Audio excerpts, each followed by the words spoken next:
What do you wonder? Ha. That's a good question.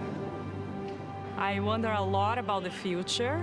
I wonder if I am choosing the right pathway in terms of how I'm living my life. I wonder a lot of stuff. Like what's out in the universe. With the question, what do you wonder? I mean, we could go really, really deep into this. I wonder how long I'm gonna have on this earth and if I'll accomplish my purpose. I wonder why people complain all the time. I wonder where I'm gonna be at in the next 5 to 10 years. We both wonder, I think, if there's ever going to be grandchildren coming along. I wonder if my kids are going to have a good life. I wonder how we got here. What do we wonder about him? I wonder when he's going to start to lose some weight. Yeah, I wonder.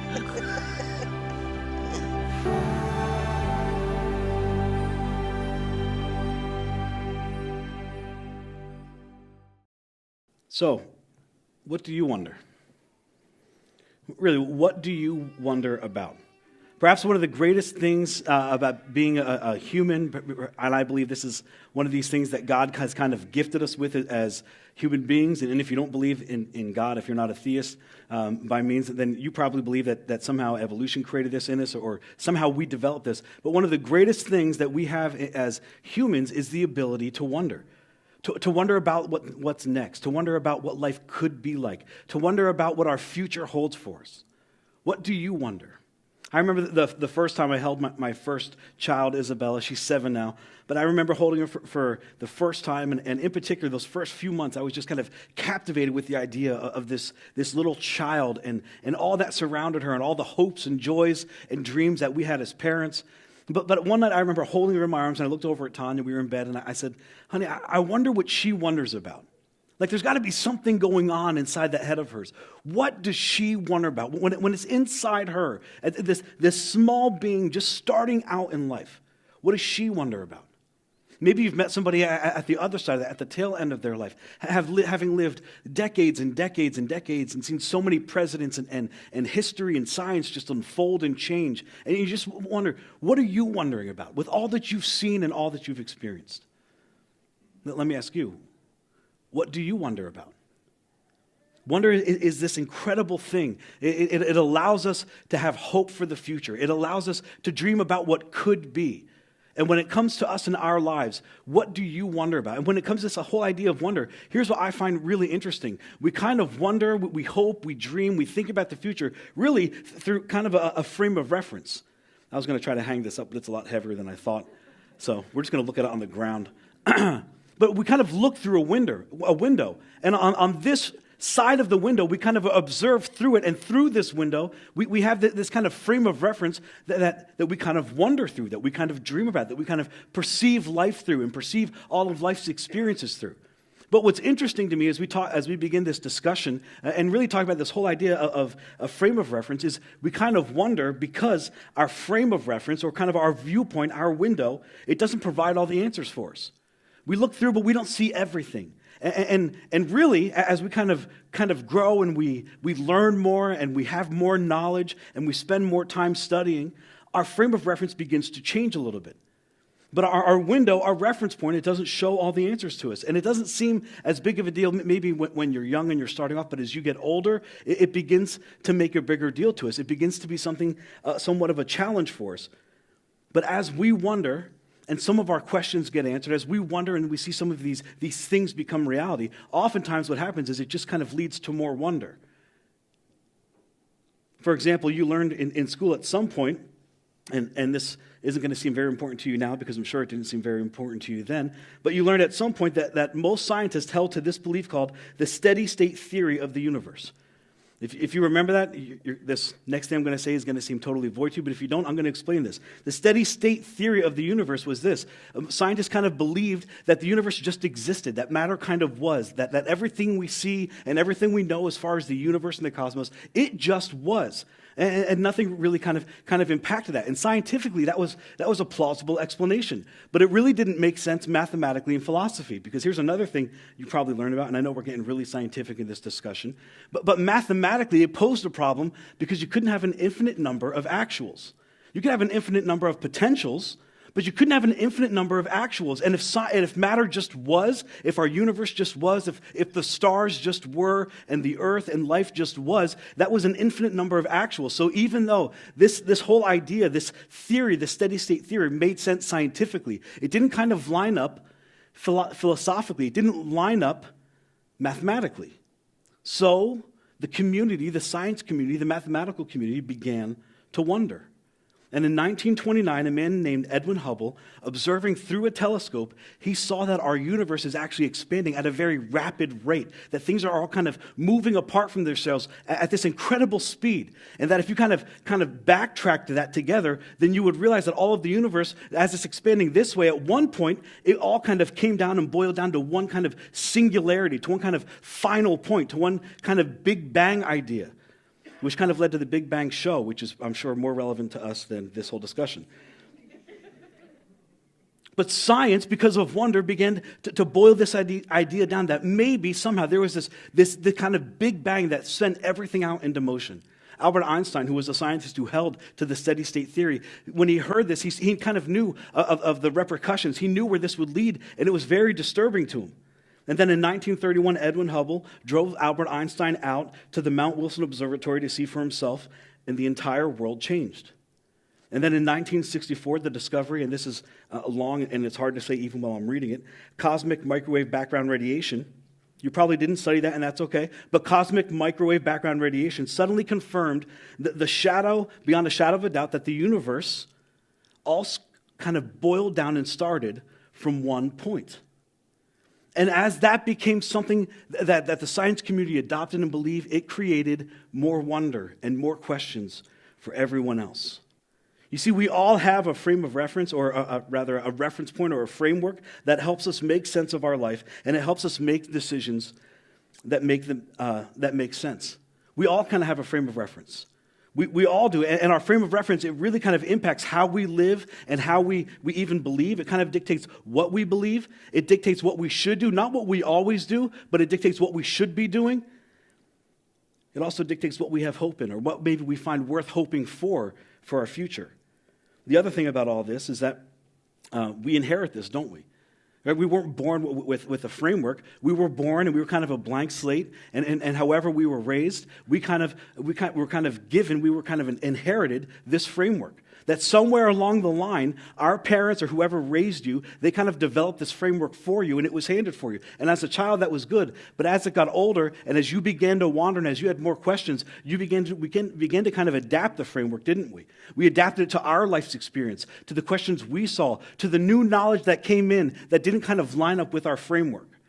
Some of us, we may have even kind of thrown it out, not even bothered adapting it. We just kind of abandoned it and went in our own direction.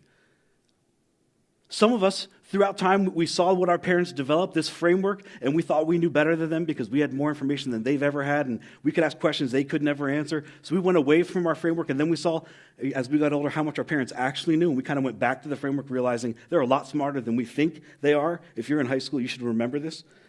Someday you will get there. And we go back to the framework that our parents had. But we all kind of have a framework, and we've all kind of inherited a framework that was given to us. If you're like me, it may have been a religious framework. Maybe you were raised in church, and it was kind of this very religious framework. There's a God, and we love God, and there's Jesus, and we love and we follow Jesus. Maybe it was a kind of religious framework, right, where you go to church, and you might believe there's a God, but you don't talk about it, and there's some difficult questions, but we never ask those questions because we're not really sure of the answers. Maybe it was an academic framework. Maybe it was all about your mind and kind of how your mind's enlightened. Maybe it's scientific. Maybe it was a combination of those two. Maybe it was a moralistic framework, like a legalistic framework of how we ought to live and how we need to live and how we need to behave. And it's all about our behavior. We behave a certain way to get a certain result and a certain outcome. Maybe it was kind of opportunistic, right? It's all about taking care of me. No one else is going to look out for me. I've got to look out for number one. And all of my framework is about how does it help and benefit me. Maybe it's karma. Maybe it's that things happen for a reason. Or maybe it's the opposite of that things happen for no reason, and it's fate. Whatever it might be for you, the truth is, somewhere along the lines, we all have a framework. We've all inherited a framework. And most of us, as we've grown and as we've kind of wondered, and as we've answered some questions, our framework has kind of adapted, and it's kind of shifted, and it's kind of morphed. But we all have a framework. And this framework allows us to wonder. And what's interesting about this, and maybe even a little disturbing about this, but the more we kind of see our life experiences and the questions that we have and this new information that's coming out that doesn't line up with our framework, we begin to wonder more because things aren't lining up, and it's a little disturbing to us. I had this framework, and everything was supposed to fit, inside this nice, cute little box. And then when it doesn't fit, it's kind of disturbing. And then we begin to wonder. And then wondering leads to wandering. And then we wander around like a dog off its leash, like a canary out of its cage, like a cat. It really doesn't go with a cat. If you have a cat, there's no hope there. It's really like a dog off a leash, or like a bird let out of its cage. We kind of wander around for the first time. And what's interesting about wandering, and maybe perhaps even a little dangerous about wandering, is that when people begin to wander, we don't often wander in good directions, do we? So for the next few weeks, here's what I want to do. I want to talk to you. To those of you who would say, you know what, I kind of grew up with this religious framework, or I grew up with this kind of religious framework. I grew up believing that there was a God. I grew up believing in church and all the things that churches do. But as I grew older, I began to realize that this framework that was kind of established for me, this framework that I kind of inherited, it doesn't line up with this new information I have. As I've begun to wonder and as I've begun to ask questions, this framework that I was given, things aren't fitting into that nice little box for me. And because of that, I've now begun to wander away. I've maybe adapted my framework and made it something that it's not, and that doesn't even make sense anymore. Or perhaps as I've seen the inconsistencies, maybe with my family or maybe even with the church, as I've seen some hypocrisy and I've seen that things aren't lining up the way they should be through my frame of reference, I maybe even abandoned it and went my own way. I want to talk to you over the next few weeks. And my hope is this, is that I want to invite you back in to this kind of Christian viewpoint, to this kind of different framework. Not built on what you thought it was built on. Perhaps not built even on what your parents had built it on for you or what your church had built it on for you. Because my guess is that if you're here and you've wondered and that wondering led to wandering, then it wasn't fixed on the right thing. Then your viewpoint or your framework wasn't fixed on the right thing. And what I want to do is I want to kind of invite you back in. I want to invite you in over this holiday season as we think about Jesus and the birth of Jesus, and we celebrate Christmas, and you can decide to celebrate it, because you believe that it's this awesome religious holiday that we think it is, or you can just celebrate it because it's about presents and Santa Claus, or you can decide to not celebrate at all and just stick your hand in the sand for the next few weeks as we all celebrate Christmas. Whatever that case might be for you, during this holiday season, I want to invite you back in, and I kind of want to invite you to rethink through your framework and perhaps fixing it on Jesus and not on the things we fixed it on as children. Maybe not the things we fixed it on as we grew up and we began to ask questions and we began to wander. Maybe not fix it on the same things that our inherited framework was fixed on. But if we come back and we begin to see that this whole idea of what Jesus was starting, the whole idea of church as it should be, it wasn't fixed on these kind of superfluous things, but it was fixed on one person, on Jesus. And that if we continue to have our framework where it is, it's going to continue to adapt. It's going to continue to change. Life's going to throw things at it, and we're going to be concerned because it's not going to line up with our framework. But if we can begin to understand that Jesus is here and Jesus is our point of reference, and when our framework is founded with Jesus, that we can see and experience all that life will throw at us, and it doesn't have to change because there is one constant, and that's Jesus. So my hope for you over these next few weeks is that you would wonder what life would be like, that you would wonder if perhaps maybe somewhere along the way we got it wrong. And that we may even wander our way back to Jesus. Now, I've been doing this for a while, and I'm sure as we begin this conversation, some of you are thinking, that sounds really good, and that sounds really interesting, and if that's just like this academic exercise, that's great, Jim. But my experience and what I've kind of lived my life through and all of my life's experiences, I tend to feel like if I do this, if I kind of sign off on this, if I accept your invitation and walk through this exercise with you, that I'm going to lose something in the mix. And my guess is, your thought is, I'm going to lose my mind. That really, to kind of follow through on this faith thing, that I just have to kind of throw science out the window, and I have to throw philosophy out the window, that all the knowledge that I have just has to get thrown out the window, because the faith that I observed as a child, and maybe you experienced this, really the faith that I observed as a child is really just faith in faith. That's what religion, that's what Christianity feels like. I just have to have faith in faith. I have to believe that I can believe. I have to believe in a belief somewhere. And perhaps I might have to lose my mind in the mix. What I want to talk to you today about through Scripture is to show you that you don't have to lose your mind. That you can have a framework that has Jesus on this side of the frame, that has Jesus on this side of our framework, and you can kind of view life through it, and you don't have to throw science out the window. You can view science through that framework and see how it aligns with Jesus. You can see how philosophy aligns with Jesus. Another thing you might feel like you have to lose is your freedom. And you'd be right about that. Because to follow Jesus, it means, it kind of requires you to say no to you. But the truth is, doesn't every framework require you to say no to you? Every framework, every kind of shift, whether it's religious or non-religious, whether it's theistic or non-theistic, whether it's just a viewpoint of view, it's a new view of you. It all requires you to say no to something. It really requires you to say no to you. And your decision in this whole kind of experience is just to decide in which way do I say no to myself? So perhaps as we continue this exercise, could our framework be a little off? I'm going to ask you a question that might be a little offensive, but could it be that there is this fatal flaw in your framework somewhere? And could it be, and here's the offensive part, that fatal flaw is you? Because really, what do you know? What do we know? What do you know and what do we know? All of our knowledge, it kind of shifts. Years and years, science continues to expand. Philosophy continues to expand. All of our information shifts. Last week they told you coffee was bad. This week they tell you coffee is good. It's all kind of shifting and moving. So really, if you were to ask yourself or really answer this question, what do you know? What do we know? I mean, as a child, we hated going to the dentist, right? We hated our parents for taking us to the dentist. And now we drive there willfully. Like, what's up with that? Along the way, things begin to change. Along the way, our kind of framework begins to shift on the very same things. You probably remember this. At some point in your life, you've probably said this. You were sure she was the one. You were sure he was the one. And now you're doing everything you can to find a way out.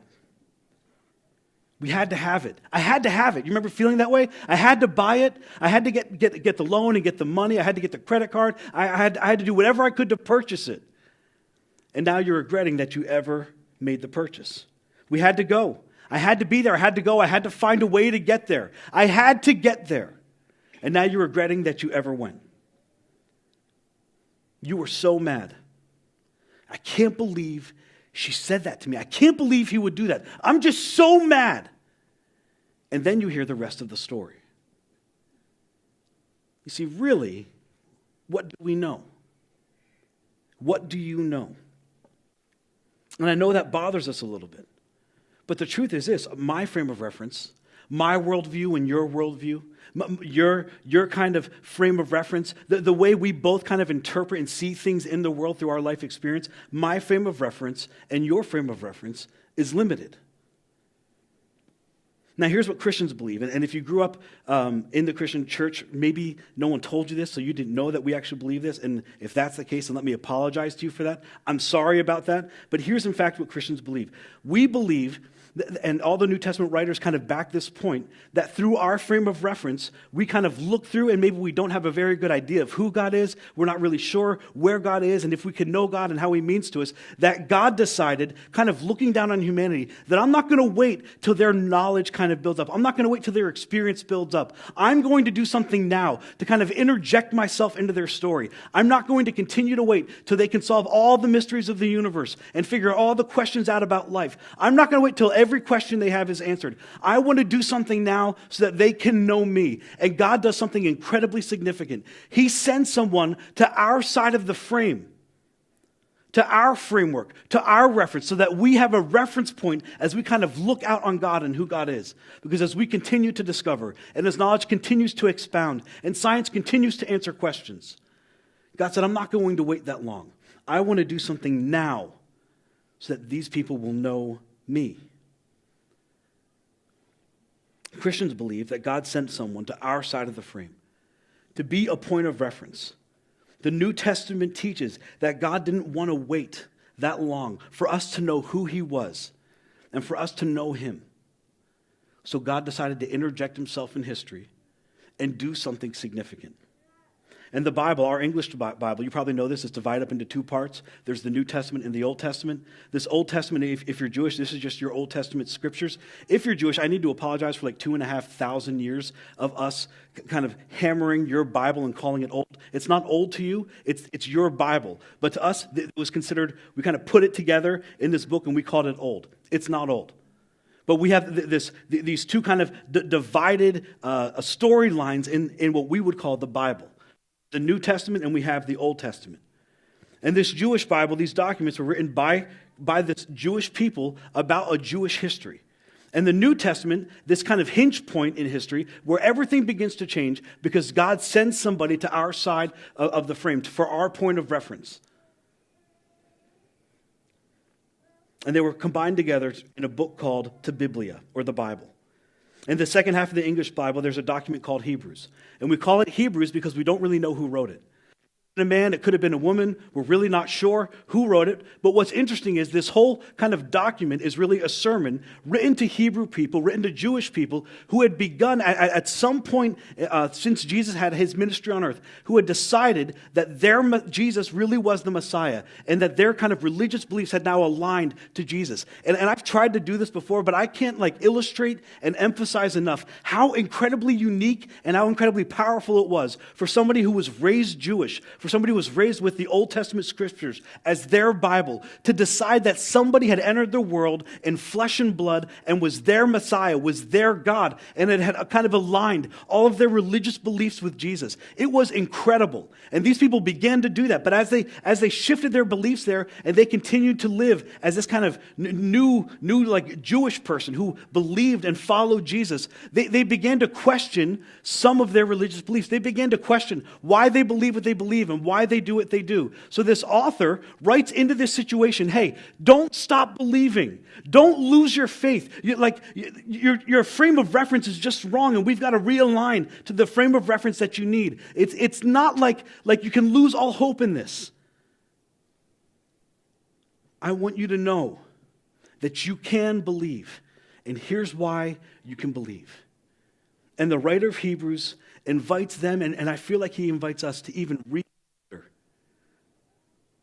who Jesus is and what he's done for us. So the answer to the question is, why shouldn't I abandon my faith?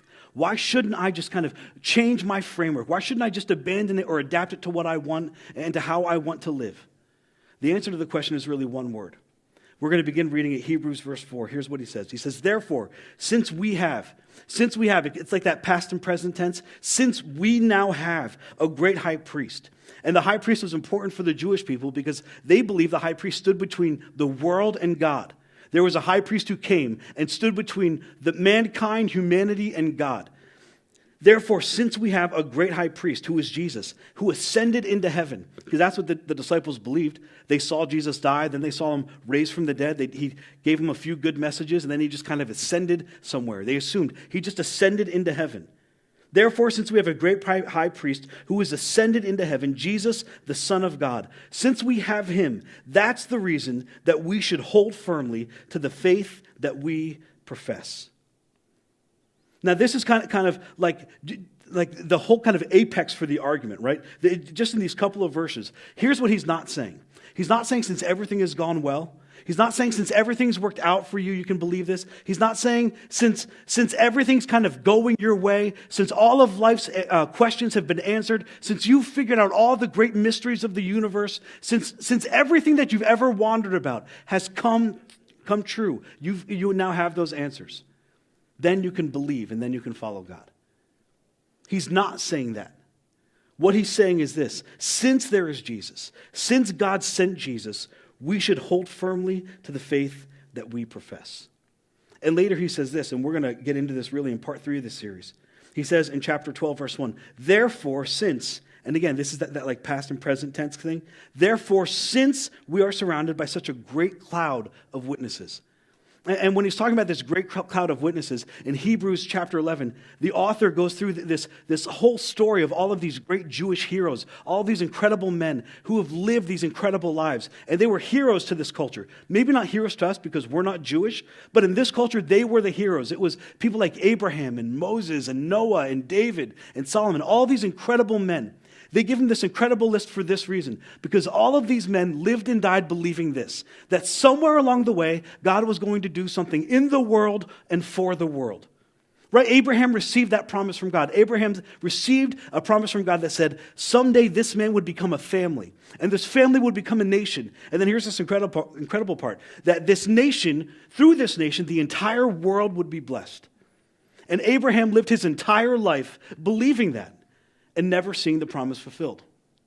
And men after man after man after woman after nation after century after generation, they lived with that view, with that framework, that someday God's going to interject himself into our world, and he's going to do something through this nation, in the world, and for the world. And all of these incredible men had lived and had died. And you almost wonder if at some point in their lives, maybe on their deathbed, they kind of thought to themselves, man, did I just die believing nothing? Is that promise that God made Abraham, the things that I've been taught, the things that I've been told, I haven't seen it come true. So maybe it's not true. Maybe God didn't do any of it.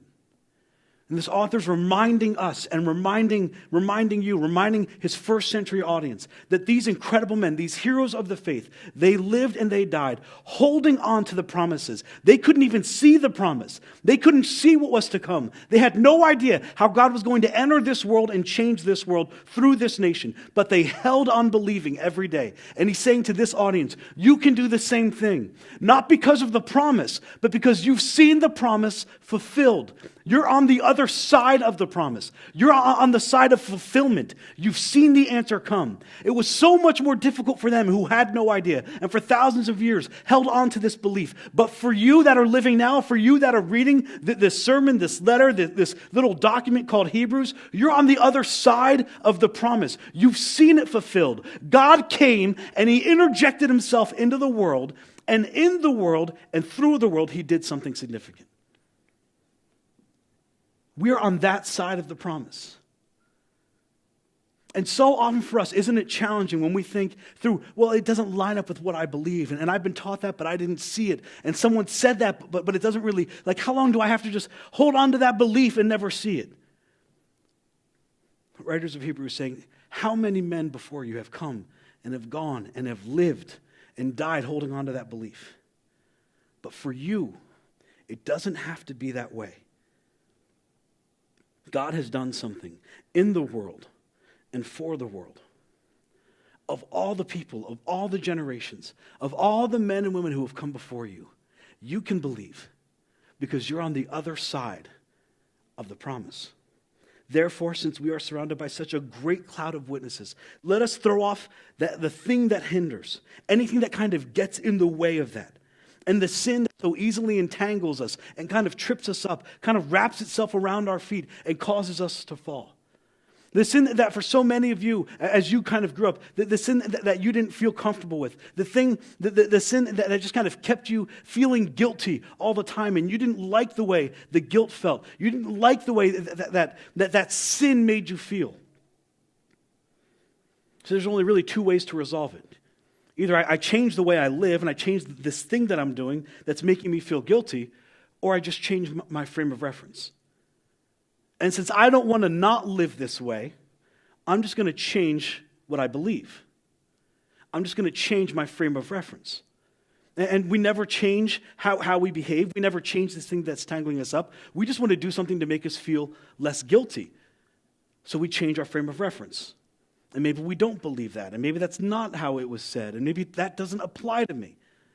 And what happens? We begin to feel more liberated. We begin to feel less guilty. We begin to enjoy our life a little more because we've changed our frame of reference, but we haven't changed anything that we're doing. We haven't changed our behavior at all. We've just changed our view of the world. So how do you know this, Jim? Because year after year after year, I hear people say this all the time. Yeah, I just didn't want to end that relationship. I know it was wrong, but I just didn't want to stop doing it. I know I shouldn't do that, but I really didn't want to do something else. So I just decided to stop believing. But you know what else I also hear? I also hear that, even though I decided to stop believing it, even though I decided to kind of change my view on that stance or my view on that religion, there's something inside me that just never felt right. There was something inside me, I never felt at peace. I never felt like everything was okay and everything was working out. The author of Hebrews goes on, and let us run with perseverance or endurance the race that's marked out for us. Or in other words, there is a frame of reference in our lives that allows us to know God and to know who God is and to know what God wants for us. There is a frame of reference for that. And it's a frame for everything. It's not simply just philosophy. It's not simply just religion. It's a person. And he says to this Jewish group of people, look, you're on the fulfillment side of the promise that God has made to the world. God has fulfilled his promise by sending his son into the world. You're beginning to lose focus. You're beginning to lose heart. You're beginning to question the very things you were taught as a child. Your perspective. And I need you to refocus your attention. Not on a book, not on an institution, not on a church, not on a leader, but on a specific person. And then he says these incredible words. Fixing our eyes on Jesus. Fixing our eyes on Jesus.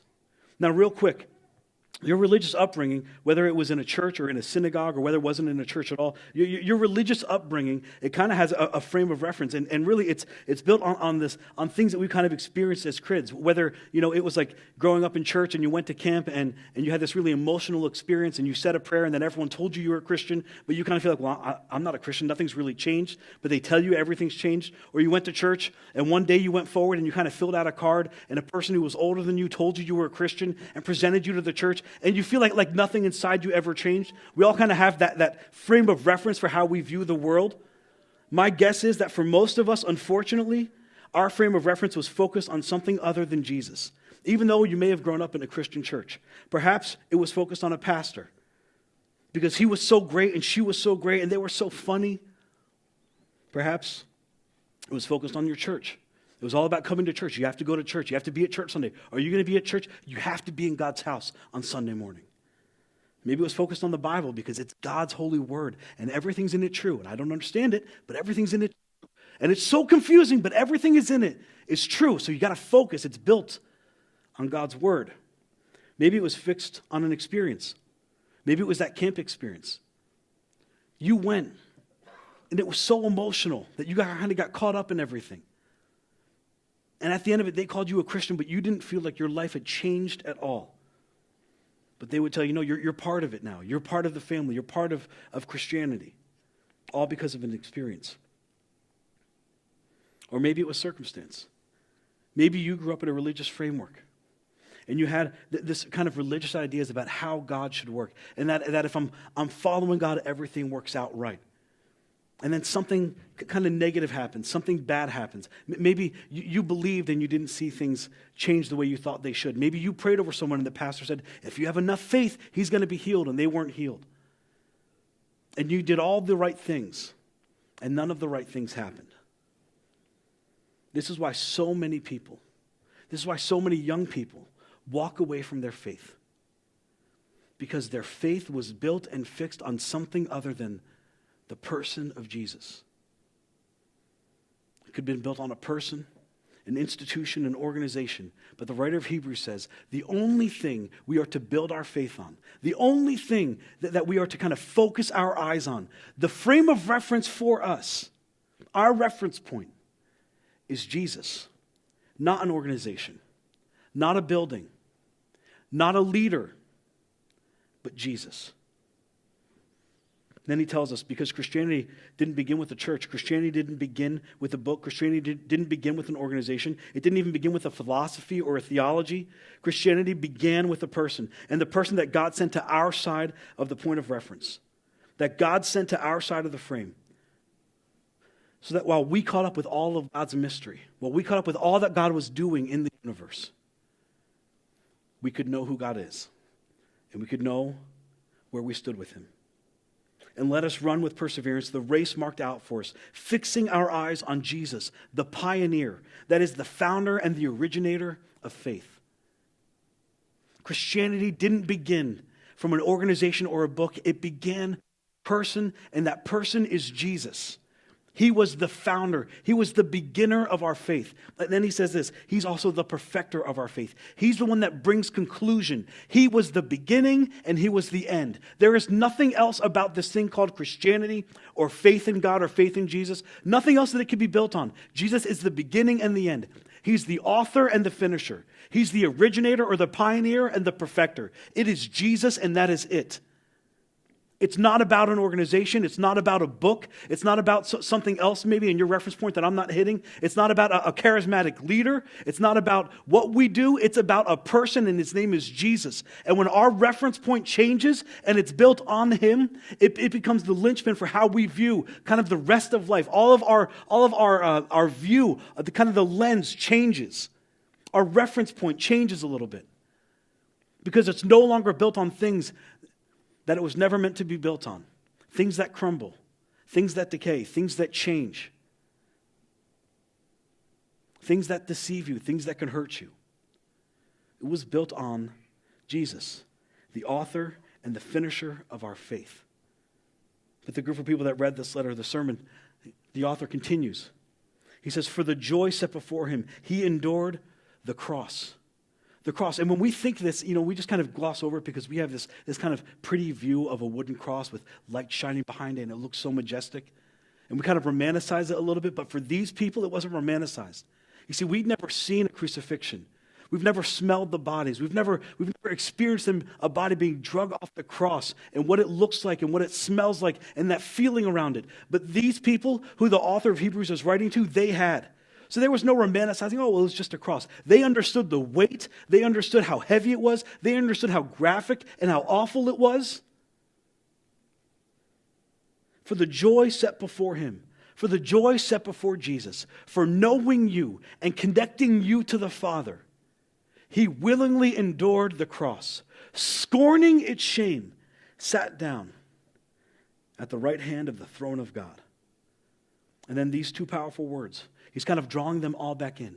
Your views may have shifted. You may have thought that what you were raised with doesn't line up with what you're experiencing now. You may have had questions that couldn't have been answered, and you began to wonder, which led to wandering. But I want you to come back in now, because all of that was built on something that wasn't what it should have been built on. All of that could have been built on an experience or a circumstance or a building or a book or a charismatic individual. But all of that should have been built on Jesus. Now I want you to come back in and listen to this.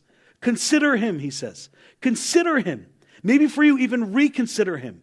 Consider who he is, not what people have told you about him. Consider what he taught, not what other men have taught about him. Consider the claims he made, not what other people have claimed about him. Consider him, not that. Consider him, not all of those other things. Consider him, not the experience. Consider him, not the circumstance. Consider him. Consider him, who endured such opposition from sinners. And here it is. So that you, the first century audience, and so that you, this audience, will not grow weary and lose heart. Will not grow weary and lose faith.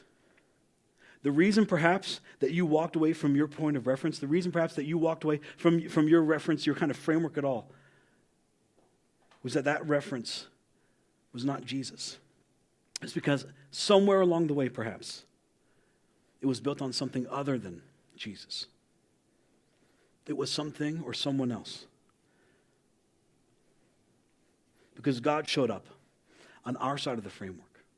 God decided it's not good enough for you to just wonder about him. It's not good for you to wonder about where you stand with him and wonder about all the things God wants for you. I'm going to come to your side of the framework. I'm sending my son to be your reference point. Fix your eyes on him. Not on the things that undermine your faith. On him. Let me ask you a question. If you've wandered and then you've wandered, here's the question I want you to consider. What was the faith that you lost fixed on or fastened to? What was the faith that you lost fixed on or fastened to?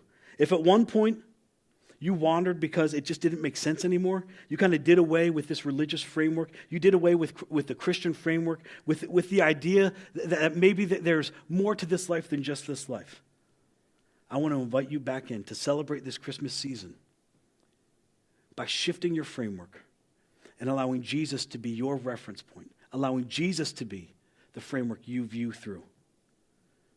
If at one point along the way you kind of walked away or abandoned your framework, what was it hitched to? What was it hooked on? What was it built on?